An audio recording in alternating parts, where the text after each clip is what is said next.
ನಮಸ್ಕಾರ. ಜೀವನ ಅನ್ನೋದು ಕಣ್ಣು ಮುಚ್ಚಿ ಕಣ್ಣು ಬಿಡುವುದರೊಳಗೆ ದಶಕಗಳೇ ಉರುಳಿ ಹೋಗ್ಬಿಡುತ್ತೆ. ನನ್ನ ಜೀವನದ 45 ವರ್ಷಗಳ ಅನುಭವವನ್ನು ಸೇರಿಸಿ ಒಂದು ಉತ್ತಮವಾದ ಜೀವನವನ್ನು ಕಳೆಯೋದಕ್ಕೆ 10 ಅಂಶಗಳಲ್ಲಿ 10 ಕಿವಿಮಾತು ಹೇಳೋದಾದರೆ ಹೇಗೆ ಹೇಳ್ಬೋದು ಅನ್ನೋದನ್ನು ಕೂತು ಯೋಚನೆ ಮಾಡಿದೆ. ನಾನು ಬಹುಶಃ 20ನೇ ವಯಸ್ಸಿನಲ್ಲಿ ಇದ್ದಾಗ ಯಾರಾದರೂ ಬಂದು ಈ ಕಿವಿ ಮಾತುಗಳನ್ನು ನನಗೆ ಹೇಳಿದ್ದಿದ್ರೆ ಬಹುಶಃ ಎಷ್ಟು ಉಪಯುಕ್ತ ಆಗ್ತಾಯಿತ್ತು. ನಾನು ಅದನ್ನು ಕೇಳ್ತಾ ಇದ್ನೋ ಬಿಡ್ತಾ ಇದ್ನೋ ಅದು ಬೇರೆ ಪ್ರಶ್ನೆ. ಆದರೆ ಈ ಮಾತು ನನಗೆ ಕೇಳೋದಕ್ಕೆ ಸಿಗಬೇಕಾಗಿತ್ತು ಅಂತ ಅನ್ನಿಸ್ತು. ಹಾಗಾಗಿ ನನಗೆ ನಾನೇ 20ನೇ ವಯಸ್ಸಿನಲ್ಲಿ ಹೇಳ್ಕೊಂಡಿದ್ದರೆ ಈ ಮಾತುಗಳನ್ನು ಬಹುಶಃ ಹೇಳ್ತಾ ಇದ್ದೆ, ನನ್ನ ಅನುಭವವನ್ನೆಲ್ಲ ಸೇರಿಸಿ. ಮೊದಲನೇದು, ದಿನಕ್ಕೆ 1 ಗಂಟೆಯಷ್ಟು ವ್ಯಾಯಾಮ ಮಾಡುವುದು ಅತ್ಯವಶ್ಯಕ. ದೈಹಿಕ ಹಾಗೂ ಮಾನಸಿಕ ಎರಡೂ ವ್ಯಾಯಾಮಗಳು. ದೈಹಿಕವಾಗಿ ವ್ಯಾಯಾಮ ಮಾಡಲಿಕ್ಕೆ ನಮಗೆ ಜಿಮ್ ಇದೆ, ಇಲ್ಲ ಓಡ್ಬೋದು, ವಾಕಿಂಗ್ ಮಾಡ್ಬೋದು, ಯಾವುದಾದ್ರು ಒಂದು ಕ್ರೀಡೆ ಆಡ್ಬೋದು. ಒಟ್ಟಿನಲ್ಲಿ ಬೆವರಿಳಿಯೋ ಥರ, ಏದುಸಿರು ಬಂದು ಬೆವರಿಳಿಯೋ ಥರ 1 ಗಂಟೆಗಳ ಕಾಲ ವ್ಯಾಯಾಮ ಮಾಡಲೇಬೇಕು. ಮಾನಸಿಕ ವ್ಯಾಯಾಮಕ್ಕೆ ಧ್ಯಾನ ಕಲ್ತ್ಕೋಬೋದು, ಪ್ರಾಣಾಯಾಮ ಕಲ್ತ್ಕೋಬೋದು. ಈ ರೀತಿ ಬಹಳಷ್ಟು ವಿಧಗಳಿದೆ. ನಮ್ಮ ದೇಹ ನಮಗೆ ಬಂದಿರೋದು ಒಂದೇ. ಈ ದೇಹಕ್ಕೆ ಯಾವತ್ತೂ ರೀಪ್ಲೇಸ್ಮೆಂಟ್ ಇಲ್ಲ. ಹಾಗಾಗಿ ಕೊನೆಯ ತನಕ ಈ ದೇಹನ ನೋಡ್ಕೊಳ್ಳೇಬೇಕು. ನಾವು ಎಷ್ಟೇ ಸಣ್ಣ ವಯಸ್ಸಿನವರಾಗಿದ್ರೂ ಅವಾಗ ನಮಗೆ ಅನಿಸ್ಬೋದು, ಈ ವಯಸ್ಸಲ್ಲಿ ಯಾಕೆ ನಾನು ಅದೆಲ್ಲ ಮಾಡಬೇಕು. ಆವಾಗಿಂದನೂ ನಿಮ್ಮ ದೇಹವನ್ನು ನೋಡ್ಕೊಳ್ಳೋದು ನಿಮ್ಮ ಜವಾಬ್ದಾರಿ. ಆರೋಗ್ಯ ಆವಾಗ ದೀರ್ಘಕಾಲ ನೀವು ಗಟ್ಟಿಯಾಗಿ ಉಳಿತೀರಿ. ಹಾಗಾಗಿ ನಿಮ್ಮ ದೇಹದ ಆರೋಗ್ಯಕ್ಕೋಸ್ಕರ ದೇಹದ ವ್ಯಾಯಾಮ, ಆಮೇಲೆ ಮಾನಸಿಕ ಆರೋಗ್ಯಕ್ಕೋಸ್ಕರ ಮಾನಸಿಕ ವ್ಯಾಯಾಮ 1 ಗಂಟೆಯಿಂದ 1.25 ಗಂಟೆ ಪ್ರತಿದಿನ ನಿಮ್ಮ ದಿನಚರಿಯಲ್ಲಿ ಇದನ್ನು ಸೇರಿಸ್ಕೊಳ್ಳಿ. ನಿಮಗೆ ಬಹಳ ಲಾಭ ಆಗುತ್ತೆ. ಎರಡನೆಯ ಕಿವಿಮಾತು, 8 ಗಂಟೆಗಳ ಕಾಲ ನಿದ್ದೆ. ನೆಮ್ಮದಿಯ ನಿದ್ದೆ ಬಹಳ ಮುಖ್ಯ. ನಮ್ಮ ಜೀವನದಲ್ಲಿ ಎಷ್ಟೋ ನಾವು ನ್ಯೂಸ್ಗಳು ಕೇಳಿಬಿಟ್ಟಿದ್ವಿ. ಜಿಮ್ ಮಾಡ್ತಾಯಿದ್ರು, ತುಂಬ ಆರೋಗ್ಯವಾದರು, ತುಂಬ ಗಟ್ಟಿಯಾಗಿದ್ದರು, ಆದ್ರೂ ಅಕಾಲ ಮೃತ್ಯು ಬಂದ್ಬಿಡ್ತು ಅಂತ. ಬಹಳಷ್ಟು ಕೇಸ್ಗಳಲ್ಲಿ ಅವರಿಗೆ ಆ ಸ್ಟ್ರೆಸ್ ಲೆವೆಲ್ ಒಂದು ಕಾರಣ ಆಗಿರುತ್ತೆ ಅಂತ ಬಹಳಷ್ಟು ವೈದ್ಯರು ಹೇಳ್ತಾ ಇರೋದನ್ನು ನಾವು ಕೇಳ್ತಾ ಇದ್ದೀವಿ. ಈಗಿನ ಕಾಲದಲ್ಲಿ ಒತ್ತಡ ತುಂಬ ಜಾಸ್ತಿ ಇದೆ. ಎಲ್ಲ ರೀತಿಯ ಒತ್ತಡಗಳು ಹೆಚ್ಚಾಗಿ ಹೋಗಿವೆ ಬದುಕಲ್ಲಿ. ಹಾಗಾಗಿ ನೆಮ್ಮದಿಯ ನಿದ್ದೆ ಮಾಡೋದನ್ನು ಹುಡುಕೊಳ್ಳೇಬೇಕು.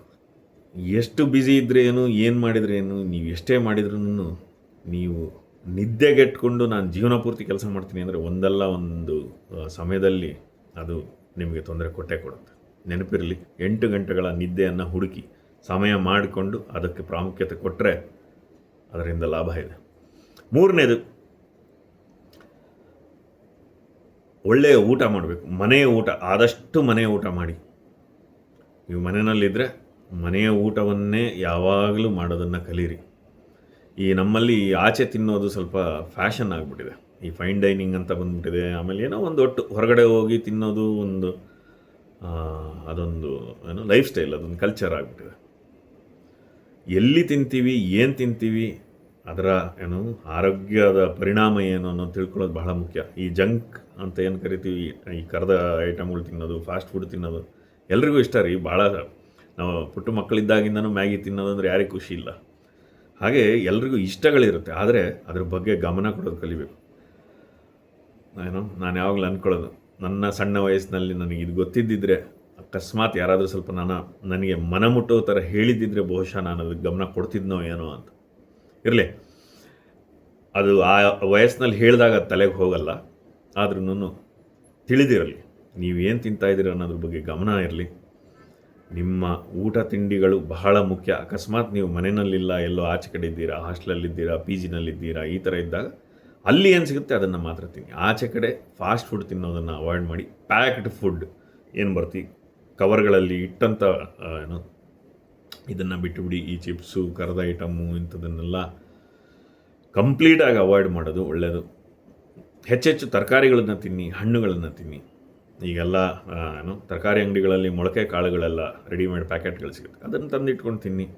ಇರಲಿ, ನಾನೇನು ಡಯಟ್ ತಜ್ಞ ಅಲ್ಲ, ಆದರೂ ಇನ್ನೊಂದು ದಿನ ಹೇಳಬಲ್ಲೆ ಡಯಟ್ ಹೇಗೆ ಮಾಡೋದು ಒಳ್ಳೆಯದು, ಪ್ರಾಕ್ಟಿಕಲ್ ವೇ ಆಫ್ ಡಯಟಿಂಗ್ ಹೆಂಗೆ ಒಳ್ಳೆಯದು ಸಿಟಿ ಜನಕ್ಕೆ ಅಥವಾ ಯಾರಿಗಾದ್ರೂ ಅನ್ನೋದನ್ನು ಬೇಕಾದ್ರೆ ಇನ್ನೊಂದು ಸಲ ಮಾತಾಡ್ತೀನಿ.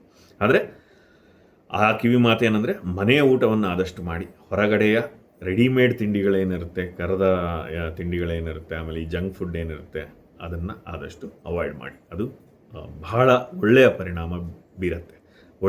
ಒಳ್ಳೆಯ ಊಟವನ್ನು ಮಾಡಿದರೆ ನಮಗೆ ಒಳ್ಳೆಯ ಮನಸ್ಥಿತಿ ಕೂಡ ಇರುತ್ತೆ. ಅದೊಂದನ್ನು ನೆನಪಿಡಿ. 4ನೇ ಕಿವಿ ಮಾತು, ನಿಮ್ಮ ಕುಟುಂಬದವರಿಗೆ ಪ್ರೀತಿ ತೋರಿಸೋದು ಕಲೀರಿ ಪ್ರತಿನಿತ್ಯ ಜೀವನದಲ್ಲಿ. ಪ್ರತಿದಿನವೂ ನಮ್ಮ ಕುಟುಂಬದವರಿಗೆ ನಾವು ಪ್ರೀತಿ ತೋರಿಸೋದನ್ನು ಕಲ್ತ್ಕೋಬೇಕು. ಹೇಗಾದರೂ ಮಾಡಿ ಅವರಿಗೆ ಸಮಯ ಕೊಡಿ. ಎಷ್ಟು ಸಮಯ ಕೊಡಬೇಕಂತ ನಾನು ಹೇಳ್ತೀನಿ. ನೀವೇ ಕೂತು ಗಂಟೆಗಟ್ಟಲೆ ಮನೆಯವ್ರ ಹತ್ರ ಮಾತಾಡಿ ಅಂತ ನಾನು ಹೇಳ್ತಲ್ಲ. ಆದರೆ ಒಂದು ದಿನದಲ್ಲಿ ಅಟ್ಲೀಸ್ಟ್ ಒಂದು ಮೆಸೇಜ್ ಆದರೂ ಕಳಿಸಿ. ನೀವು ಅವ್ರ ಜೊತೆ ಇರ್ತಿರೋ ದೂರ ಇರ್ತಿರೋ ಒಂದು ಮೆಸೇಜ್ ಕಳಿಸಿ. ನಮಸ್ಕಾರ ಅಪ್ಪ, ಹೇಗಿದ್ದೀರಾ, ನಿಮ್ಮ ದಿನ ಹೇಗಿದೆ. ಅಥವಾ ಮನೆಗೆ ಬಂದ ಮೇಲೆ ಅಭ್ಯಾಸ ಇದ್ದರೆ ಪಾದ ಮುಟ್ಟಿ ನಮಸ್ಕಾರ ಮಾಡಿ. ಅಭ್ಯಾಸ ಇದ್ದರೆ ಒಮ್ಮೆ ತಬ್ಬಿ. ಆಫೀಸಿಗೆ ಹೊರಡಬೇಕಾದ್ರೆ ಅಮ್ಮನ್ನು ಒಮ್ಮೆ ತಬ್ಬಿ ಒಂದು ಮುತ್ತಿಟ್ಟು ಹೋಗಿ ಬರ್ತೀನಿ ಅಂತ ಹೇಳಿ ಆಶೀರ್ವಾದ ತಗೊಂಡು ಆಫೀಸ್ಗೆ ಹೊರಡಿ. ಈ ಥರ ನೀವು ಎಲ್ಲಿ ಪ್ರೀತಿ ತೋರಿಸ್ಬೋದು, ಗೌರವ ತೋರಿಸ್ಬೋದು, ಅದು ನಿಮಗೆ ನಿಮ್ಮ ವಿಧಗಳು. ಆದರೆ ಅದನ್ನು ಮರಿಬೇಡಿ, ಅದನ್ನು ಸದರ ಮಾಡ್ಕೊಂಬಿಡ್ಬಿಡಿ. ಇದೆ ಅಂತ ಸದರ ಮಾಡ್ಕೊಂಬಿಡ್ಬಾರ್ದು.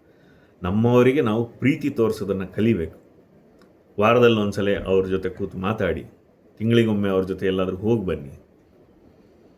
ಕುಟುಂಬದವರನ್ನು ಪ್ರೀತಿಯಿಂದ ಕಾಣೋದು, ಅವರ ಒಡನಾಟವನ್ನು ಆರೋಗ್ಯಕರವಾಗಿ ಇಟ್ಕೊಳ್ಳೋದು ಬಹಳ ಮುಖ್ಯ. ನಮ್ಮ ಜೀವನ ಪೂರ್ತಿ ನಮ್ಮ ಜೊತೆ ಬರೋದು ಆ ಒಂದು ಸಾಂಸಾರಿಕ ನೆಮ್ಮದಿ ಮಾತ್ರ. ಸಂಸಾರದ ಆರೋಗ್ಯ ಬಹಳ ಬಹಳ ಮುಖ್ಯ. ಅದಕ್ಕೋಸ್ಕರ ನಾವು ಪ್ರತಿನಿತ್ಯ ಅದಕ್ಕೆ ಹೇಗೆ ಒಂದು ಗಿಡವನ್ನು ಕಾಪಾಡಲಿಕ್ಕೆ ಪ್ರತಿನಿತ್ಯ ನಾವು ಅದಕ್ಕೆ ಗೊಬ್ಬರ ಹಾಕಿ, ಅದಕ್ಕೆ ನೀರು ಹಾಕಿ ಹೇಗೆ ಅದನ್ನು ಕಾಪಾಡ್ಕೋತೀವಿ, ಅದರ ಆರೈಕೆ ಮಾಡ್ತೀವಿ, ಅದೇ ರೀತಿ ಸಾಂಸಾರಿಕ ಆರೋಗ್ಯ ಕೂಡ. ನಮ್ಮ ಸುತ್ತಮುತ್ತಲಿನವ್ರನ್ನ, ನಮ್ಮ ಪ್ರೀತಿ ಪಾತ್ರರನ್ನು ಪ್ರತಿನಿತ್ಯ ನಾವು ಅವರಿಗೋಸ್ಕರ ಸಮಯ ಕೊಟ್ಟು, ಎಷ್ಟಾಗುತ್ತೋ ಅಷ್ಟು ಸಮಯ ಕೊಟ್ಟು ಅವರನ್ನು ಆರೋಗ್ಯಕರವಾಗಿ ನೋಡ್ಕೋಬೇಕು. ಅವ್ರನ್ನ, ಆ ಸಂಬಂಧಗಳನ್ನು ಚೆನ್ನಾಗಿಟ್ಕೋಬೇಕು. ಅದು ಆ ಕಿವಿ ಮಾತು. 5ನೇದು, ಚಾತುರ್ಯದಿಂದ ಕಷ್ಟಪಟ್ಟು ದುಡಿಯಿರಿ. ಹಾರ್ಡ್ ವರ್ಕ್ ಅಂತ ಕರಿತೀವಲ್ಲ, ನಾನು ಯಾವಾಗಲೂ ಹೇಳೋದು smartly do the hard work ಅಂತ. ಬಹಳ ಬುದ್ಧಿವಂತಿಕೆಯಿಂದ ಎಲ್ಲಿ ಕಷ್ಟಪಟ್ಟು ಕೆಲಸ ಮಾಡಬೇಕು ಅನ್ನೋದನ್ನು ತಿಳ್ಕೊಂಡು ಕಷ್ಟಪಟ್ಟು ದುಡಿಬೇಕು. ಜೀವನದಲ್ಲಿ ಸಿಕ್ಕಾಬಟ್ಟೆ ದುಡ್ಡು ಮಾಡಬೇಕು. ದುಡ್ಡಿಲ್ದಲೇ ಈ ಪ್ರಪಂಚದಲ್ಲಿ ಏನೂ ನಡೆಯೋದಿಲ್ಲ. ಆಮೇಲೆ ಫಾರ್ಚುನೇಟ್ಲಿ ಆರ್ ಅನ್ಫಾರ್ಚುನೇಟ್ಲಿ ಈ ಸಮಾಜದಲ್ಲಿ ದುಡ್ಡಿಗಿರುವ ಬೆಲೆ ಬೇರೆ ಯಾವುದಕ್ಕೂ ಇಲ್ಲ. ಹಾಗಾಗಿ ಸಿಕ್ಕಾಬಟ್ಟೆ ದುಡಿಯುವಂಥ ಮಾರ್ಗವನ್ನು ಹುಡುಕಿ, ನ್ಯಾಯವಾದ ಮಾರ್ಗವನ್ನು ಹುಡುಕಿ ಸಿಕ್ಕಾಬಟ್ಟೆ ದುಡ್ಡು ಮಾಡಿ. ಅದಕ್ಕೆ ಬೇರೆ ಉಪದಾರಿಗಳು ಇಲ್ಲವೇ ಇಲ್ಲ. ದುಡ್ಡು ಮಾಡಲೇಬೇಕು ಈಗಿನ ಪ್ರಪಂಚದಲ್ಲಿ ಚೆನ್ನಾಗಿ ಬದುಕೋದಕ್ಕೆ. ಹಾಗಾಗಿ ಆ ದಾರಿಯನ್ನು ಹುಡುಕಿ ಶ್ರದ್ಧೆಯಿಂದ ಕೆಲಸ ಮಾಡಿ, ಕಷ್ಟಪಟ್ಟು ಕೆಲಸ ಮಾಡಿ, ಸಿಕ್ಕಾಪಟ್ಟೆ ದುಡ್ಡು ಮಾಡಿ. 6ನೇದು, ನಿಮ್ಮ ಮನಸ್ಸಿನ ಉಲ್ಲಾಸಕ್ಕೆ ಏನು ಬೇಕು ಅದನ್ನು, ಆ ದಾರಿಗಳನ್ನು ಹುಡುಕೊಳ್ಳಿ. ನಿಮ್ಮನ್ನು ನೀವು ಎಂಟರ್ಟೈನ್ ಮಾಡ್ಕೋಬೇಕು ರೀ, ಸಂತೋಷವಾಗಿ ಇಟ್ಕೋಬೇಕು. ನಿಮ್ಮ ಮನಸ್ಸು ಉಲ್ಲಾಸದಾಯಿಯಾಗಿರೋದು ದಾರಿಯನ್ನು ಹುಡುಕೊಳ್ಳಿ. ಸ್ನೇಹಿತರು ಇರ್ಬೋದು. ಸ್ನೇಹಿತರು ಯಾರು ಒಳ್ಳೆಯ ಸ್ನೇಹಿತರು ನಿಮ್ಮ ಮನಸ್ಸಿನ ಒಂದು ಪೂರ್ತಿ ಒಂದು ಏನು ಸ್ಪಿರಿಟ್ ಅಂತಿರುತ್ತೆ ಅದನ್ನು ಯಾರು ಅಪ್ಲಿಫ್ಟ್ ಮಾಡ್ತಾರೆ, ಯಾರು ಮೇಲಕ್ಕೆ ತರಬದಲ್ರು ನಿಮ್ಮ ಮಾನಸಿಕ ಪರಿಸ್ಥಿತಿಯನ್ನು. ನೀವೇನೋ ಕುಗ್ಗಿರ್ತೀರ, ದಿನನಿತ್ಯ ಜೀವನದಲ್ಲಿ 108 ಜಂಜಾಟ ಇರುತ್ತೆ, ಹೊಡೆದಾಟ ಇರುತ್ತೆ. ಒಂದು ಸಲ ಒಬ್ಬ ಸ್ನೇಹಿತನ ಹತ್ರ ಮಾತಾಡಿದರೆ ಅಥವಾ ಅವನೊಂದು ಸಲ ಮೀಟ್ ಮಾಡಿದರೆ ನಿಮ್ಮ ಇಡೀ ಮೂಡು ಲಿಫ್ಟ್ ಆಗುತ್ತೆ, ಖುಷಿ ಅನಿಸುತ್ತೆ. ಆ ಥರ ಸ್ನೇಹಿತರನ್ನು ಇಟ್ಕೊಳ್ಳಿ. ಏನಂತೀವಿ positive friendships are very important. ಆ ಥರ ಸ್ನೇಹಿತರನ್ನು ಇಟ್ಕೊಳ್ಳಿ. ಆಮೇಲೆ ಹವ್ಯಾಸಗಳಿರ್ಬೋದು. ಒಂದು ಸಂಗೀತ ಕಲಿಬೋದು, ಅಥವಾ ಏನೋ ಒಂದು ನಿಮ್ಮ ಒಂದು ಹವ್ಯಾಸ ಇರ್ಬೋದು, ಅಥವಾ ನಿಮಗೆ ಒಂದು ಸ್ಪೋರ್ಟ್ಸ್ ಆಡೋವಂಥ ಹವ್ಯಾಸ ಇರ್ಬೋದು, ಸ್ಪೋರ್ಟ್ಸ್ ಏನನ್ನು ನೋಡಿದರೆ ಮಾಡಿದರೆ ನಿಮಗೆ ಆ ರೀಚಾರ್ಜ್ ಸಿಸ್ಟಮ್ ಅಂತ ಕರಿತೀನಿ ನಾನು. ಆ ರೀಚಾರ್ಜ್ ಆಗಿಬಿಡ್ಬೇಕು ಮೈಂಡ್. ಇದನ್ನು ಮಾಡಿದರೆ ನನಗೆ ರೀಚಾರ್ಜ್ ಆಗಿಬಿಡುತ್ತಪ್ಪ. ಆ ಥರ ಒಂದು ರೀಚಾರ್ಜ್ ಸಿಸ್ಟಮ್ನ ಹುಡುಕೊಳ್ಳಿ. ಒಂದು ಯಾವುದಾದ್ರೂ ಹೊಸ ಅನುಭವಗಳನ್ನು ಅನುಭವಿಸಿ. ಬೇಕಾದಷ್ಟು ಇರುತ್ತೆ. ಈಗ ನೀವು ಜೀವನದಲ್ಲಿ ಯಾವತ್ತೂ ಯಾವುದೋ ಗೋಕಾರ್ಟಿಂಗ್ ರೇಸಿಂಗ್ ಹೋಗಿರಲ್ಲ, ಅಥವಾ ಯಾವುದೋ ಒಂದು ಆಟಗಳಿರುತ್ತೆ. ಹೊಸದಾಗಿ ಸುತ್ತಮುತ್ತ ಏನೇನೋ ಅನುಭವಗಳಿರುತ್ತೆ. ಆ ಥರ ಅನುಭವಗಳನ್ನು ಹೋಗಿ ಅನುಭವಿಸಿ. ಅದರಿಂದನೂ ನಿಮ್ಮ ಮನಸ್ಸು ಉಲ್ಲಾಸದಾಯಿಯಾಗಿರುತ್ತೆ. ಈ ಥರ ನಮ್ಮ ಮನಸ್ಸನ್ನು ನಾವು ಎಂಟರ್ಟೈನ್ ಮಾಡ್ಕೊಳ್ಳೋದನ್ನು ಕಲ್ತ್ಕೋಬೇಕು ಪ್ರತಿನಿತ್ಯ ಜೀವನದಲ್ಲಿ. ಒಂದು ಚಿಕ್ಕ ಗೇಮ್ ಆಡ್ಬೋದು ನೀವೇನೇ ಮನೆಯಲ್ಲಿ. ಯಾವ್ದಾದ್ರು ಒಂದು ಗೇಮ್, ನಿಮಗೆ ಗೇಮಿಂಗ್ ಇಷ್ಟ ಇದ್ದರೆ ಮನೆಯಲ್ಲಿ ಒಂದು ಗೇಮ್ ಆಡಿ. ಮನೆಗೆ ಬಂದರೆ 5 ನಿಮಿಷ ಆಡಿದ್ರೆ ಸಾಕು. ಕೆಲವೊಂದು ಚಟುವಟಿಕೆಗಳು ಎಷ್ಟು ಚೆನ್ನಾಗಿರುತ್ತೆ ಅಂದರೆ, ನೀವು ಅದನ್ನು ಒಂದು 5 ನಿಮಿಷ ಮಾಡಿದರೆ ನಿಮ್ಮ ಮನಸ್ಸು ರೀಚಾರ್ಜ್ ಆಗಿಬಿಡುತ್ತೆ. ನಿಮ್ಮ ಮನಸ್ಸಲ್ಲಿ ಏನು ಭಾರ ಇರುತ್ತೆ, ಆ ಒಂದು ಏನು ಪ್ರೆಷರ್ ಬಿಲ್ಡಪ್ ಆಗಿರುತ್ತೆ, ಏನು ಒತ್ತಡ ಸೇರಿಕೊಂಡಿರುತ್ತೆ, ಅದೆಲ್ಲ ಒಂಚೂರು ಸಮಾಧಾನ ಆಗಿಬಿಡುತ್ತೆ. ಆ ಥರದ ಉಲ್ಲಾಸದಾಯಿ ಚಟುವಟಿಕೆಗಳೇನು ನಿಮಗೆ, ಅದನ್ನು ಅಭ್ಯಾಸ ಮಾಡ್ಕೊಳ್ಳಿ. ಪ್ರತಿನಿತ್ಯ ಮಾಡುವ ಪ್ರಯಾಸ ಮಾಡಿ. 7ನೇ ಕಿವಿ ಮಾತು, ಪ್ರಪಂಚ ಸುತ್ತಿ. ಟ್ರಾವೆಲ್ ದ ವರ್ಲ್ಡ್ ಅಂತಾರಲ್ಲ, ತುಂಬ ಮುಖ್ಯ ರೀ. ತುಂಬ ದುಡ್ಡಿದ್ರೆ ಪ್ರಪಂಚ ಎಲ್ಲ ಸುತ್ತಿ. ದುಡ್ಡೇ ಇಲ್ವಾ, ನಿಮ್ಮ ಸುತ್ತಲಿನ ಪ್ರಪಂಚವನ್ನು ಸುತ್ತಿ. ಹಳ್ಳಿ ಕಡೆ ಹೋಗಿ ಬನ್ನಿ. ಏನು ನೋಡೋಕ್ಕಾಗಲಿಲ್ಲ, ಇವತ್ತು ನೋಡದಲ್ಲೇ ಇರೋವಂಥ ಯಾವುದೋ ಒಂದು ಕೆರೆಗೆ ಹೋಗಿ ಬನ್ನಿ. ಏನು ಏನು ಬೇರೆ ಏನು ಇಲ್ವಾ? ಎಲ್ಲಿ ಜಾಸ್ತಿ ಈಗ ನಿಮ್ಮ ಮನೆ ಹತ್ರ ಪಾರ್ಕ್ ಇದೆಯಾ? ಪಾರ್ಕಿಗೆ ಹೋಗ್ಬೇಕು. ಹೊರಗಡೆ ನಮ್ಮನ್ನು ನಾವು ಹೊರಗಡೆ ಪ್ರಪಂಚಕ್ಕೆ ನಮ್ಮನ್ನು ನಾವು ಏನು ತೋರಿಸ್ಕೊಳ್ಳೋದ್ರಿಂದ ನಮಗೆ ಎಷ್ಟೋ ಅನುಭವಗಳು ಸಿಗುತ್ತೆ. ಮನಸ್ಸು ಸ್ವಲ್ಪ ಹಗುರವಾಗುತ್ತೆ. ಹೊಸ ಅನುಭವಗಳು ಬಹಳ ಮುಖ್ಯ ಜೀವನದಲ್ಲಿ. ಹಾಗಾಗಿ ಪ್ರಪಂಚ ಸುತ್ತಿ ಅಂತ ಹೇಳ್ತಾರೆ. ಟ್ರಾವೆಲ್ ಮಾಡೋದಕ್ಕೋಸ್ಕರ ಪ್ಲ್ಯಾನ್ ಮಾಡ್ಕೊಳ್ಳಿ. ಈಗ ನೀವು ಪ್ರಪಂಚ ಸುತ್ತಿ ಅಂತಂದರೆ ನೀವು ನೆನೆಸ್ಕೊಂಡ ತಕ್ಷಣ ಸುಮ್ಮನೆ ಪ್ರತಿ ವಾರ ಹೋಗೋಕ್ಕಾಗಲ್ಲ. ಕೆಲವೊಂದಕ್ಕೆ ದುಡ್ಡು ಬೇಕಾಗುತ್ತೆ. ಬಹಳಷ್ಟು ಕೂತು ನೀವು ಅದಕ್ಕೋಸ್ಕರ ಅದರದ್ದೇ ಆದ ಒಂದು ಪ್ಲ್ಯಾನಿಂಗ್ ಮಾಡಬೇಕಾಗತ್ತೆ. ಪ್ಲ್ಯಾನ್ ಮಾಡಿ ಅದಕ್ಕೋಸ್ಕರ ದುಡ್ಡನ್ನು ಶೇಖರಿಸಿಡಿ. ಒಂದು ಸೇವಿಂಗ್ಸ್ ಶುರು ಮಾಡಿ. ಈಗ ವರ್ಷಕ್ಕೊಂದು ನಾನು ದೊಡ್ಡ ಟ್ರಿಪ್ ಹೋಗ್ತೀನಿ ಅಂತಿದ್ರೆ ಆ ಥರ ಅದಕ್ಕೆ ಸೇವಿಂಗ್ಸ್ ಮಾಡಿ, ಪ್ಲ್ಯಾನ್ ಮಾಡಿ, ಅದಕ್ಕೆ ತಯಾರಿ ಮಾಡಿ. ತಿಂಗಳಿಗೊಂದು ಎಲ್ಲಾದರೂ ಚಿಕ್ಕದೊಂದು ಪ್ರವಾಸಕ್ಕೆ ಹೋಗಿ ಬನ್ನಿ. ಈ ಥರ ಸುತ್ತಾಡೋದ್ರಿಂದ ನಮ್ಮ ಜೀವನದಲ್ಲಿ ನಮಗೆ ಲವಲವಿಕೆ ಇರುತ್ತೆ. ಹೌದಪ್ಪ, ಹೊಸ ಜಾಗ ಏನೋ ನೋಡಿ, ಅದರ ಅನುಭವನೇ ಬೇರೆ. ಆವಾಗ ಮನಸ್ಸಿಗೆ ಆಗುವಂಥ ಆ ಪರಿಣಾಮಗಳೇ ಬೇರೆ. ನೀವು ಸುತ್ತಿದಾಗ ಎಲ್ಲವನ್ನು ಬಿಟ್ಟು, ದಿನನಿತ್ಯದ ಜಂಜಾಟವನ್ನು ಬಿಟ್ಟು, ಎಲ್ಲದರಿಂದ ದೂರ ಒಬ್ಬರೇ ಬೇಕಾದರೂ ಹೋಗ್ಬೋದು, ಅಥವಾ ಜೊತೆಯಲ್ಲಿ ನೀವು ಯಾರ ಕಂಪ್ನಿನ ಎಂಜಾಯ್ ಮಾಡ್ತೀರಾ ಅವ್ರ ಜೊತೆನಲ್ಲೂ ಹೋಗ್ಬೋದು. ಇಲ್ಲ ಫ್ಯಾಮಿಲಿ ಜೊತೆ ಬೆಸ್ಟ್. ಅಂದರೆ ಯಾಕಂದರೆ ನಿಮ್ಮ ಫ್ಯಾಮಿಲಿ ಅವ್ರ ಜೊತೆ ನೀವು ಚೆನ್ನಾಗಿರ್ತೀರ ಅಂತ ಅಂದ್ಕೊಂಡಿದ್ದೀನಿ. ಸೊ ಹಾಗಾಗಿ ಯಾರ ಜೊತೆ ಚೆನ್ನಾಗಿದ್ದೀರೋ ಅವ್ರನ್ನ ಕರ್ಕೊಂಡು ಹೋದರೆ ನೆಮ್ಮದಿಯಾಗಿ ನಮ್ಮ ದಿನನಿತ್ಯದ ಜಂಜಾಟದ ಬದುಕಿನಿಂದ ದೂರ ಹೋಗಿ ಸ್ವಲ್ಪ ಕಾಲ ಕಳೆದು ಬಂದರೆ ಮನಸ್ಸು ಹಗುರವಾಗುತ್ತೆ. ಅದು ಇನ್ನೊಂದು ಒಳ್ಳೆಯ ರೀಚಾರ್ಜ್ ಸಿಸ್ಟಮ್. ಆಮೇಲೆ 8ನೆಯ ಕಿವಿಮಾತು ಏನಂದರೆ, ಜೀವನದಲ್ಲಿ ಕೃತಜ್ಞತೆ ಕಲ್ತ್ಕೊಳ್ಳಿ. ನಮ್ಮ ಹತ್ರ ಏನೇನಿದೆ ಅನ್ನೋದಕ್ಕೆ ನಾವು ಸಂತೋಷ ಪಡೋದು ಕಲ್ತ್ಕೋಬೇಕು. ನಮಗೇನಾದರೂ ಚಿಕ್ಕ ಚಿಕ್ಕ ವಸ್ತುಗಳಲ್ಲಿ ಸಂತೋಷವನ್ನು ಕಾಣೋದು ಕಲ್ತ್ಕೋಬೇಕು. ಚಿಕ್ಕ ಚಿಕ್ಕ ಅನುಭವಗಳಲ್ಲಿ ತೃಪ್ತಿಯನ್ನು ಕಾಣೋದು ಕಲ್ತ್ಕೋಬೇಕು. ಹೌದು, ನಾಳೆ ನಾನೊಂದಿನ ಲಂಬಾರ್ಗಿನಿ ತೊಗೊಂಡಾಗ ಬಹಳ ಸಂತೋಷವಾಗಿರ್ತೀನಿ ಅಂತ ಅಂದ್ಕೊಳ್ಳೋದು ಒಳ್ಳೆಯದು.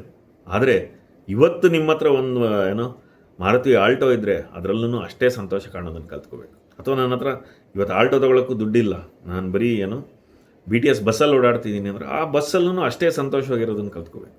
ಸಣ್ಣ ಸಣ್ಣ ವಿಷಯಗಳು, ನನ್ನ ಹತ್ರ ಅಟ್ಲೀಸ್ಟ್ ಬಸ್ ಚಾರ್ಜಲ್ಲಿ ಹೋಗೋಷ್ಟು ದುಡ್ಡಿದೆಯಲ್ಲಪ್ಪ. ಅಥವಾ ನೀವು ಹೆಣ್ಮಕ್ಳಾಗಿದ್ದರೂ ಬಸ್ಸಲ್ಲಿ ಇವತ್ತೇನು ಫ್ರೀಯಾಗಿ ಓಡಾಡ್ತೀರ, ನನಗೆ ಅಟ್ಲೀಸ್ಟ್ ಫ್ರೀಯಾಗಿ ಓಡಾಡೋವಂಥ ಭಾಗ್ಯ ಕೊಟ್ಟಿದ್ದಾನಲ್ಲಪ್ಪ ದೇವರು ಅಥವಾ ಸರ್ಕಾರ ಕೊಟ್ಟಿದೆ, ಸಂತೋಷ ಪಟ್ಕೊಳ್ಳೋದು ಕಲ್ತ್ಕೊ. ನಮ್ಮ ಭಾಗ್ಯಕ್ಕೆ ಏನಿದೆ ಆ ಭಾಗ್ಯದಲ್ಲೇ ಸಂತೋಷವಾಗಿರೋದು ಕಲ್ತ್ಕೋಬೇಕು. ನೀವು ಇವತ್ತು ಸಂತೋಷವಾಗಿದ್ದೀರಾ ಅಂತಂದರೆ ನಾಳೆ ಲಂಬಾರ್ಗಿನಿ ಬಂದಾಗಲೂ ಸಂತೋಷವಾಗಿರ್ತೀರ. ಸಂತೋಷ ವಸ್ತುಗಳಿಂದ ಸಂತೋಷ ಬರೋದಿಲ್ಲ. ಸಂತೋಷ ಅನ್ನೋದು ಮನಸ್ಸಿನ ಸ್ಥಿತಿ.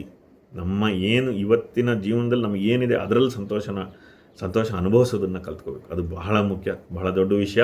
ಇರಲಿ, ಚಿಕ್ಕದಾಗಿ ಒಂದು ಕಿವಿ ಮಾತನ್ನು ಹೇಳ್ತಾ ಇದ್ದೀನಿ. ಆ ಜೀವನದಲ್ಲಿ ಸಣ್ಣ ಸಣ್ಣ ವಿಷಯಗಳಲ್ಲಿ ಆನಂದ ಮತ್ತು ತೃಪ್ತಿ ಪಟ್ಕೊಳ್ಳೋದನ್ನು ಕಲ್ತುಬಿಟ್ರೆ ನಮಗೆ ಹೆಚ್ಚೇನು ಅವಾಗ ಆಸೆಗಳು ದುರಾಸೆಗಳು ಇರೋದಿಲ್ಲ. ಮುಂದಿನ ಕಿವಿ ಮಾತು ಹಳೆಯ ಕಿವಿ ಮಾತಿಗೆ ವಿಪರೀತವಾದದ್ದು. ದೊಡ್ಡ ಕನಸುಗಳನ್ನು ಕಟ್ಕೊಳ್ಳಿ ಜೀವನದಲ್ಲಿ. ಚಿಕ್ಕ ಚಿಕ್ಕ ಕನಸುಗಳು ಒಳ್ಳೆಯದು, ಆಯಿತು ನನಗಿಷ್ಟು ಸಾಕಪ್ಪ. ಈ ಕೆಲವರು ಇರ್ತಾರೆ, ನನಗಿಷ್ಟು ಸಾಕಪ್ಪ, ನನಗೆಲ್ಲ ಕೊಟ್ಟಿದ್ದಾನೆ, ನನಗೆ ಇನ್ನೇನು ಬೇಡ ಅನ್ನೋ ಥರ ಇದ್ಬಿಡ್ತಾರೆ. ಆದರೆ ನಾನು ಹೇಳೋದು, ನಿಮ್ಮ ಜೀವನದಲ್ಲಿ ಮಹದಾಸೆಗಳು ಇರೋದು ಬಹಳ ಮುಖ್ಯ. ಅಥವಾ ಅದು ಮಹದಾಸೆ ಯಾವುದಾದ್ರೂ ಆಗಿರ್ಬೇಕು, ಚಿಕ್ಕದಾದ್ರೂ ಮಹದಾಸೆ ಆಗಿರ್ಬೇಕು. ಅದು ನಿಮಗೆ ಮಹದಾಸೆ ಆಗಿರ್ಬೇಕು. ಗುರಿಗಳು ಬಹಳ ಮುಖ್ಯ ಜೀವನದಲ್ಲಿ. ಗುರಿಯನ್ನು ಕಟ್ಟಿ ಜೀವನದಲ್ಲಿ ಏನೋ ಒಂದು ನಿಮ್ಮ ಜೀವನದಲ್ಲಿ ಒಂದು ಗೋಲ್ ಇರಬೇಕು, ನಾನು ಇಂಥದ್ದು ಮಾಡಬೇಕು ಅಂತ. ಅದೇನು ಬೇಕಾದ್ರೂ ಆಗಿರಲಿ. ಇದಕ್ಕೆ ಆಲ್ರೆಡಿ ಭಾಳಷ್ಟು ಸಂಚಿಕೆಗಳು ಮಾಡಿದ್ದೀನಿ ಇದ್ರ ಬಗ್ಗೆ. ಆದರೆ ಆ ಗುರಿ ಇದ್ದು ಅದಕ್ಕೆ ಒಂದು ತಯಾರಿ ಅನ್ನೋದು ಇರಬೇಕು, ಅದಕ್ಕೊಂದು ಯೋಜನೆ ಅಂತ ಇರಬೇಕು, ಪ್ಲ್ಯಾನಿಂಗ್ ಅಂತ ಏನು ಒಂದು ಪ್ಲ್ಯಾನ್ ಮಾಡ್ಕೊಂಡು ಒಂದು ಗುರಿ ಕಡೆಗೆ ನಾವು ಯಾವಾಗಲೂ ಸದಾ ಹೋಗ್ತಾ ಇರಬೇಕು. ಅದಕ್ಕೋಸ್ಕರ ಯಾವಾಗ ಪರಿಶ್ರಮ ಪಡ್ತಾ ಇರಬೇಕು. ಜೀವನದಲ್ಲಿ ಸವಾಲುಗಳು ಮತ್ತು ಪ್ರಗತಿ ಬಹಳ ಮುಖ್ಯ ಅಂತ ನಾನು ಈಗಾಗಲೇ ಭಾಳ ಸಲ ಹೇಳಿದ್ದೀನಿ. ಜೀವನದಲ್ಲಿ ಸವಾಲುಗಳು ಇರಬೇಕು ರೀ. ಬೆಳಿಗ್ಗೆ ಎದ್ದರೆ ಒಂದು ಚಾಲೆಂಜಸ್ ಇರಬೇಕು, ಲೈಫಲ್ಲಿ ಚಾಲೆಂಜಸ್ ಇತ್ತು. ನೀವೆಷ್ಟೇ ಯಾವ ಆರ್ಥಿಕ ಪರಿಸ್ಥಿತಿಯಲ್ಲಿರಿ, ನೀವು ಬಡವರಾಗಿರಿ, ನಾಳೆ ಶ್ರೀಮಂತರಾಗಿ, ಆವಾಗಲೂ ನಿಮಗೆ ಸವಾಲುಗಳಿರಬೇಕು, ಚಾಲೆಂಜಸ್ ಇರಬೇಕು. ಮತ್ತು ಜೀವನದಲ್ಲಿ ಪ್ರೋಗ್ರೆಸ್ ಅಂತ ಏನು ಕರಿತೀವಿ, ಬಹಳ ಮುಖ್ಯ. ನಿಮ್ಮ ಜೀವನದಲ್ಲಿ ನೀವು ಪ್ರಗತಿ ಪ್ರತಿನಿತ್ಯ ಕಾಣ್ತಾ ಇದ್ದರೆ ನಿಮ್ಮ ಮನಸ್ಸು ಆರೋಗ್ಯಕರವಾಗಿರುತ್ತೆ. 10ನೇ ಅಂಶ, 10ನೇ ಕಿವಿ ಮಾತು, ನಿಮಗಾಗಿ ಬದುಕಿ. ಜೀವನದ ಕೊನೆಯಲ್ಲಿ ಯಾವುದೇ ಕೊರಗಿಟ್ಕೋಬೇಡಿ. ಅಯ್ಯೋ ನಾನು ಅದನ್ನು ಮಾಡಬೇಕಾಗಿತ್ತು, ಅವರೇನು ಅನ್ಕೋತಾರೋ ಇವರೇನು ಅನ್ಕೋತಾರೋ ಅಂತ ನಾನು ಅದನ್ನು ಮಾಡಲಿಲ್ಲ, ಅಥವಾ ಯಾರ್ದೋ ಒಂದು ಪರ್ಮಿಷನ್ಗೋಸ್ಕರ ಕಾಯ್ತಾ ಕೂತ್ಕೊಂಡ್ಬಿಟ್ಟೆ, ಅಥವಾ ಅದಾಗಲಿಲ್ಲ, ಬೇರೆಯವ್ರ ಮೇಲೆ ದೂಷಣೆ ಮಾಡ್ಕೋತಾ ನನ್ನ ಜೀವನ ಕಳೆದುಬಿಟ್ಟೆ, ನಮ್ಮ ತಂದೆ ಏನೋ ಇದು ಮಾಡಲಿಲ್ಲ ಅಂತನೋ, ಅಥವಾ ನನ್ನ ಸ್ನೇಹಿತರೇನೋ ಏನಂತಾರೆ ಅನ್ನೋದಕ್ಕೋಸ್ಕರನೋ ನಾನು ಇದನ್ನು ಮಾಡಲಿಲ್ಲ ಅನ್ನೋ ಕೊನೆಗಿರಬಾರ್ದು. ನಿಮ್ಮ ಸಂತೋಷಕ್ಕಾಗಿ ನಿಮಗೆ ಖುಷಿ ಅನ್ನಿಸೋದು ಏನಿದೆ ನಿಮ್ಮ ನೆಮ್ಮದಿಯ ಜೀವನಕ್ಕೆ ಏನು ಬೇಕು, ನಿಮಗೆ ಯಾವುದು ಸರಿ ಅನಿಸುತ್ತೆ ಅದನ್ನು ಖಂಡಿತ ಮಾಡಿ. ಚೇಸ್ ಯುವರ್ ಡ್ರೀಮ್ಸ್ ಅಂತ ಕರೀತಾರಲ್ಲ, ನಿಮಗೆ ಏನೇನು ಜೀವನದಲ್ಲಿ ಮಾಡಬೇಕು ಅನ್ಕೋತೀರ ಅದನ್ನೆಲ್ಲ ಮಾಡಿ, ಒಳ್ಳೆಯ ವಿಷಯಗಳನ್ನೆಲ್ಲ ಮಾಡಿ. ಯಾವುದನ್ನು ಕಾಯ್ತಾ ಕೂರ್ಬಿಡಿ, ಯಾವತ್ತೋ ಒಂದಿನ ಬರುತ್ತೆ, ಯಾವತ್ತೋ ಒಂದೊಂದು ದಿನ ಬರುತ್ತೆ, ಅದು ಬಂದಮೇಲೆ ನೋಡೋಣ. ಇವತ್ತಿಂದ ಅದಕ್ಕೆ ಕೆಲಸ ಶುರು ಮಾಡಿ, ನಿಮ್ಮ ಆಸೆಗಳನ್ನು ಪೂರೈಸಿಕೊಳ್ಳಿ. ನಿಮ್ಮ ಮೇಲೆ ನಂಬಿಕೆ ಇಟ್ಕೊಳ್ರಿ, ಬಿಲೀವ್ ಇನ್ ಯುವರ್ ಸೆಲ್ಫ್ ಅಂತ ಕರಿತೀವಿ. ನಿಮ್ಮ ಮೇಲೆ ನಂಬಿಕೆ ಇಟ್ಕೊಂಡು ನಿಮ್ಮ ಜೀವನವನ್ನು ನೀವು ಬದುಕಿ. ಎಷ್ಟೋ ವಿಷಯಗಳು, ಎಷ್ಟೋ ಜನ ಅವರ ಒಂದು ಮನದ ಆಸೆ ಇರುತ್ತೆ, ಅದನ್ನೆಲ್ಲ ಕಟ್ಟಿಟ್ಕೊಂಡ್ಬಿಟ್ಟು ಜೀವನನ ಮುದುಡ್ಕೊಂಡು ಬದುಕಿಬಿಡ್ತಾರೆ. ಬದುಕಿನ ಕೊನೆಯಲ್ಲಿ ಬಹಳಷ್ಟು ತಜ್ಞರು ಈ ಬಗ್ಗೆ ಅಧ್ಯಯನ ನಡೆಸಿದ್ದಾರೆ. ನಿಮ್ಮ ಬಿಗ್ಗೆಸ್ಟ್ ರಿಗ್ರೆಟ್ ಏನು ಅಂತ ಹೋಗಿ ಸಾಯುವಂಥ ಸಮಯದಲ್ಲಿ ಜನಗಳನ್ನು ಕೇಳಿದಾಗ ಅವರೆಲ್ಲ ಹೇಳಿದ್ದು ಒಂದೇ, ನನಗೆ ಬೇಕಾದದ್ದನ್ನು ಮಾಡಲಿಲ್ಲ, ನನಗೆ ಬೇಕಾದಂಗೆ ನಾನು ಬದುಕಲಿಲ್ಲ ಅನ್ನೋದು one of the biggest regrets of people who are dying. ಹಾಗಾಗಿ ಯಾವುದೇ ರಿಗ್ರೆಟ್ಸ್ ಇಟ್ಕೊಬಿಡಿ, ಯಾವುದೇ ಕೊರಗಿರಬಾರ್ದು ನಿಮ್ಮಲ್ಲಿ. ನೀವು ನಿಮಗಾಗಿ ಬದುಕಿ, ಬಿ ಯುವರ್ ಸೆಲ್ಫ್ ಅಂತ ಕರಿತೀವಲ್ಲ ಆ ಥರ ನೀವಾಗಿರಿ. ನಿಮ್ಮ ಎಷ್ಟು ನೇರವಾಗಿ ನಿಮಗೆ ಎಲ್ಲಿ ಸುಖ ಅನಿಸುತ್ತೋ, ನಿಮಗೆ ಏನು ಬೇಕು ಅನಿಸುತ್ತೋ ಹಾಗಿರಿ. ಒಂದರ್ಥ ಮಾಡ್ಕೊಳ್ಳಿ, ಎಲ್ಲವೂ ಬರುತ್ತೆ ಹೋಗುತ್ತೆ ರೀ, ಯಾವುದೂ ಪರ್ಮನೆಂಟ್ ಅಲ್ಲ ಜೀವನದಲ್ಲಿ. ಕಷ್ಟನೂ ಅಷ್ಟೇ, ಸುಖನೂ ಅಷ್ಟೇ, ಯಾವುದು ಪರ್ಮನೆಂಟಾಗಿ ಉಳಿಯೋದಿಲ್ಲ, ಎಲ್ಲವೂ ಕ್ಷಣಿಕ. ಹಾಗಾಗಿ ಜೀವನದಲ್ಲಿ ಭಾಳ ಒಂದನ್ನು ಹಿಡ್ಕೊಂಡು ಅದನ್ನೇ ಕೊರಕೋತಾ ಅಥವಾ ಅದನ್ನೇ ಹಿಡ್ಕೊಂಡು ಈವನ್ ಭಾಳ ಸಕ್ಸಸ್ಫುಲ್ ನಾನಿದು ಇರಬೇಡಿ. ಜೀವನ ಚಿಟಿಕೆ ಹೊಡೆಯೋ ಥರ ಜೀವನ ಕಳೆದು ಮುಗಿದೋಗುತ್ತೆ ರೀ. ಹಾಗಾಗಿ ಜೀವನದಲ್ಲಿ ಈ 10 ಅಂಶಗಳನ್ನು ಇನ್ನೊಮ್ಮೆ ಮೆಲುಕು ಹಾಕಿ ನೋಡಿ, ನಿಮಗೆ ಏನು ಅನಿಸುತ್ತೆ, ನಿಮಗೇನಾದ್ರು ಉಪಯುಕ್ತ ಅನ್ನಿಸ್ತಾ ಅಂತ ತಿಳಿಸಿ. ಅಥವಾ ನಿಮ್ಮಗಳಿಗೆ ಇನ್ನೂ ಯಾವುದಾದ್ರೂ ಈ ಥರ ಕಿವಿ ಮಾತನ್ನು ಈ ಪಟ್ಟಿಗೆ ಸೇರಿಸ್ಬೋದು ಅಂತ ಅನಿಸಿದರೆ ದಯವಿಟ್ಟು ಹಂಚ್ಕೊಳ್ಳಿ, ಮಿಕ್ಕವರಿಗೆ ಸಹಾಯ ಆಗಲಿ. ಬಹುಶಃ ನಾನು 20ನೇ ವಯಸ್ಸಿನಲ್ಲಿದ್ದಾಗ ಈ ಮಾತುಗಳನ್ನು ನನಗೆ ಯಾರು ಹೇಳಿ, ಇದಿಷ್ಟು ಮಾಡ್ಕೊಂಡು ಹೋಗಪ್ಪ ಸಾಕು ಜೀವನಕ್ಕೆ, ನಿನ್ನ ಜೀವನ ಚೆನ್ನಾಗಿರುತ್ತೆ, ಒಳ್ಳೆಯ ಜೀವನನ ಬದುಕ್ತೀಯ ಅಂತ ಯಾರು ಹೇಳಿದ್ದಿದ್ರೆ ಬಹುಶಃ ಉಪಯೋಗ ಆಗ್ತಾಯಿತ್ತು. ತಲೆ ಕೆಡಿಸ್ಕೊಳ್ಳೋಕೆ ಇನ್ನೂ ಬಹಳಷ್ಟಿದೆ ಜೀವನದಲ್ಲಿ. ಆದರೆ ಈ 10 ಅಂಶಗಳು ಬಹಳ ಬಹಳ ಅನಿವಾರ್ಯ. ಈ 10 ಅಂಶಗಳನ್ನು ನಾವು, ಈ 10 ರಹಸ್ಯಗಳು ಅಥವಾ ಈ 10 ಉಪಾಯಗಳನ್ನು ನಮ್ಮ ಜೀವನದಲ್ಲಿ ಅಳವಡಿಸ್ಕೊಂಡ್ರೆ ಉತ್ತಮ ಬದುಕು, ಒಂದು ಒಳ್ಳೆಯ ಬದುಕು, ಒಂದು ಗ್ರೇಟ್ ಲೈಫ್ ಅಂತ ಏನು ಕರಿತೀವಿ, ಖಂಡಿತ ಆಗೇ ಆಗುತ್ತೆ. ಇದೆಲ್ಲ ನಿಮ್ಮ ಜೀವನದಲ್ಲಿ ಅಳವಡಿಸ್ಕೊಳ್ಳಿ. ತೃಪ್ತಿಕರ ಬದುಕು ನಿಮ್ಮದಾಗಲಿ. ಶುಭವಾಗಲಿ.